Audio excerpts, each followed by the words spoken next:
Hello everyone and welcome to Guitar 1A. I'm looking forward to working with you this semester. My name is Bobby DeLisle and I'll be your teacher. Now, before I start with some of the supplemental material I want to cover this week, I want to direct you to some of the stuff that can be useful this semester. The box directly above me contains the pacing guide. Now, as an online class, you do not have any specific due dates as long as all of your work is turned in by the end of the semester, by the end date list in the SLP.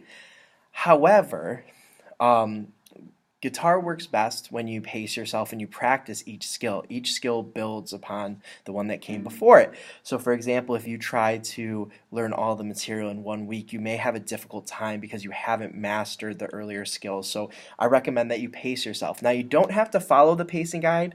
However, I would try to stick as closely to it as you possibly can.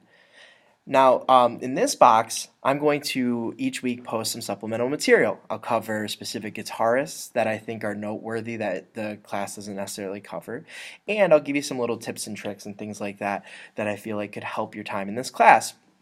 Now, one of the most important things that I think you have in playing any string instrument is your left hand technique. Now, whenever playing a string instrument, your right hand's job is to create sound. And your left hand's job is to change the note. So it's to direct which note you're actually playing on which string. Now, I'm using a ukulele here because I'm at my school setting up my classroom, my face-to-face classroom. So I'm using a ukulele because my guitar wasn't available. But most string instruments use a very similar left-hand technique, and the ukulele and the guitar are very similar, so I'm going to use it to demonstrate.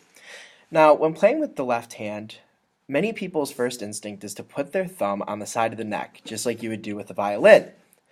While not technically incorrect, unless you have really large hands, it's going to make your life as a guitar player very difficult, and it can cause hand pain later on. So rather than putting our thumb on the side of the guitar neck like this, I recommend that you put it on the back of the neck, the very center part of the back of the neck, across from wherever your second finger would be, so your second fret or your second finger. So it's going to follow your second finger even as you move around the guitar neck. Now you want to make sure that you are on the pad of your thumb as you place it on the back of the neck. That's going to give you some support and an anchor so that when you're using your fingers, they're not having to do all of the work, and so you can move your fingers a little faster. As I said before, each week I will be covering different guitar players and different techniques. If you have any suggestions or questions that you think would be beneficial for the rest of the class, or anything you'd like to see in these videos, please feel free to contact me. I am here to help you throughout the semester, and I hope that you have a really great class. Goodbye.